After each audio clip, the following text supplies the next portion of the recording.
Please sit down. Thank you. Well, good afternoon, everyone. I know you're hearing a lot about something called supply chains and how hard it is to get a range of things from a toaster to sneakers to bicycles to bedroom furniture. And that's why back in February, I signed a piece of legislation on supply chain, an executive order on supply chains, and we had to move on it.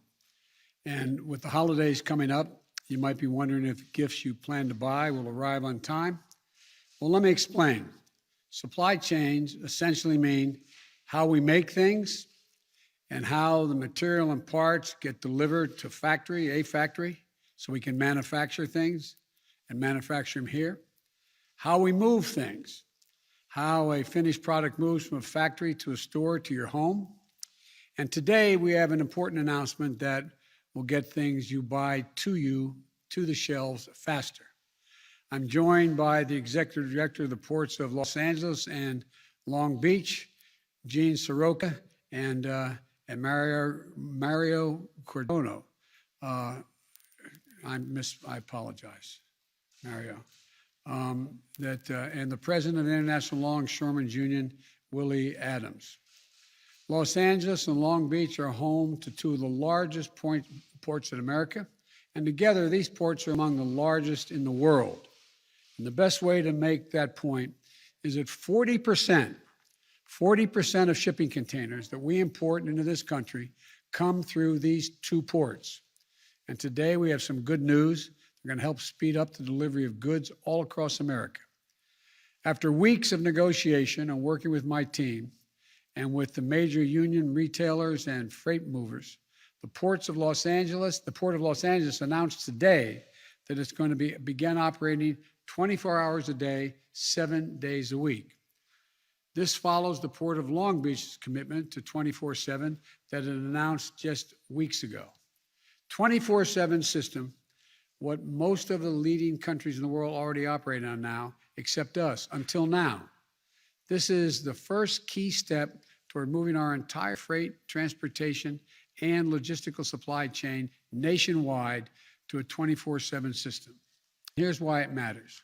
Traditionally, our ports have only been open during the week, Monday through Friday, and they're generally closed down at nights and on weekends.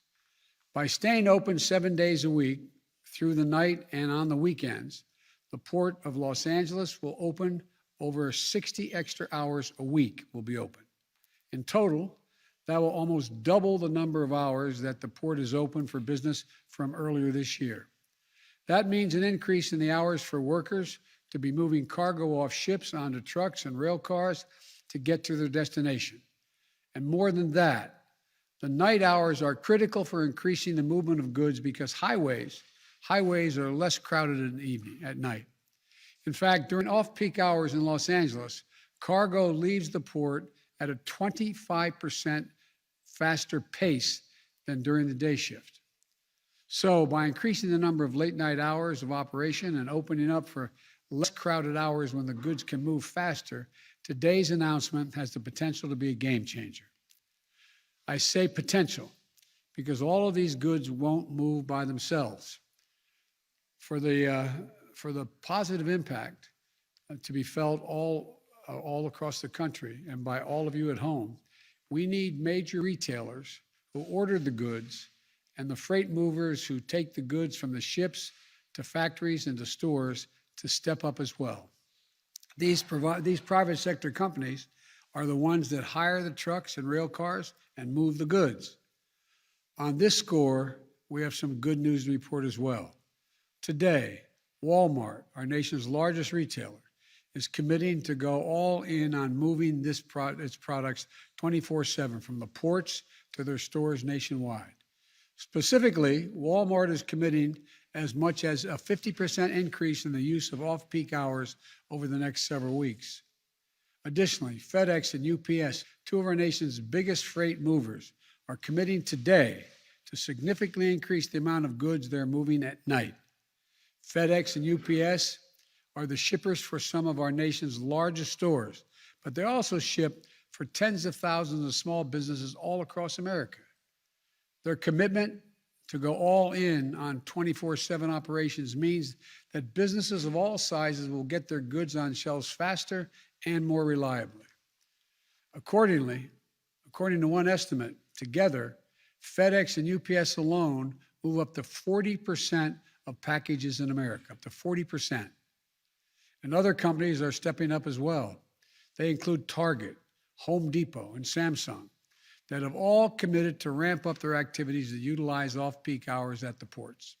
So, the commitments being made today are a sign of major progress in moving goods from manufacturers to a store or to your front door. I want to thank my Supply Chain Disruption Task Force, which we set up in June, led by Secretaries Buttigieg, Raimondo, and Vilsack, and by my Director of National Economic Council, Brian Deese. I want to thank them for their leadership. And I especially want to thank Joe Porcari. I think Joe's done one heck of a job, my special envoy specifically on ports, who's been working this issue with all the stakeholders for the past several weeks. I also want to thank the port directors. I want to thank Gene and Mario again, and the mayors of Los Angeles and Long Beach, Mayor Garcetti and Mayor Garcia, for their leadership. And I think the private companies that are stepping up, I want to thank them, but I particularly want to thank labor.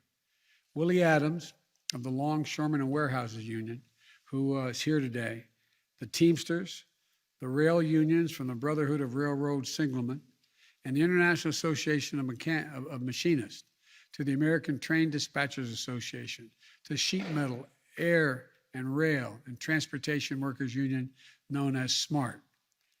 I want to be clear. This is across-the-board commitment to going to 24/7. This is a big first step in speeding up the movement of materials and goods through our supply chain. But now we need the rest of the private sector chain to step up as well. This is not called a supply chain for nothing.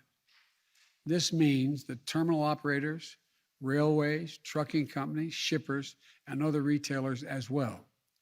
Strengthening our supply chain will continue to be my team's focus. If federal support is needed, I will direct all appropriate action. And if the private sector doesn't step up, we're going to call them out and ask them to act. Because our goal is not only to get through this immediate bottleneck, but to address the long-standing weaknesses in our transportation supply chain that this pandemic has exposed. I might add, parenthetically, one of the reasons why I think it's very important that we get the infrastructure plan passed, my infrastructure plan. And that supply chain system is almost entirely in the hands of the private business. The world has changed. Prior to the crisis, we cheered the focus on lean, efficient supply chains, leaving no buffer or margin for error when it comes to certain parts arriving just in time is needed to make a final product. And our administration, Barack and ours, that's where it was just in time was the focus. We didn't have a pandemic and other things at the time. We need to take a longer view, though, that invest in building greater resilience to withstand the kinds of shocks we've seen over and over, year in and year out, whether it's the pandemic, extreme weather, climate change, cyber attacks, or other disruptions. In fact, research tells us that a company can expect to lose over 40% of 1 year's earnings every 10 years due to supply chain disruptions. A longer-term view means we invest in systems that have more time built in and our ability to produce, innovate, and partner with our allies. It also means companies throughout the supply chain, like maritime, air freight, and trucking companies, reduce their carbon emissions and help to meet our climate change goals. It also means creating and supporting good-paying jobs so folks want to stay in these jobs, so they can build the skills and careers and to make a decent living. It means more opportunities to join a union, especially for truckers. These steps are critical. They allow companies to pivot quickly when a disruption hits because they've invested in their workers' skills, and training up front to be able to adapt. We need to invest in making more of our products right here in the United States. Never again should our country and our economy be unable to make critical products we need because we don't have access to materials to make that product. Never again should we have to rely too heavily on one company or one country or one person in the world, particularly when countries don't share our values when it comes to labor and environmental standards. I've said before, we're in the competition for the 21st century. We are America. We still have the most productive workers and the most innovative minds in the world. But the rest of the world is closing in, and we risk losing our edge if we don't step up. In order to be globally competitive, we need to improve our capacity to make things here in America while also moving finished products across the country and around the world. We need to think big and bold. That's why I'm pushing for a once-in-a-generation investment in our infrastructure and our people with my infrastructure bill and my Build Back Better Act. These bills would transform our ports. There's billions of dollars for ports, highways, rail systems that sorely need upgrading and would bring products faster and more efficiently from the factories to the store to your house. Let me be clear. We're proposing to make the biggest investment in ports in our history. The bill would also make investments in our supply chains and manufacturing and strengthening our ability to make more goods from the beginning to end right here in America. The bottom line, we've seen the cost of inaction in the pandemic, and the delays and the congestion that affect every American. But it's fully within our capacity to act to make sure it never happens again. It's going to take a little time, and that we've unlocked the full might and dynamism of our economy and our people. That's what we're going to do. God bless you all, and may God bless the longshoremen, rail workers, truckers, and all the workers who are keeping our economy going. May God protect our troops. Thank you all so very much.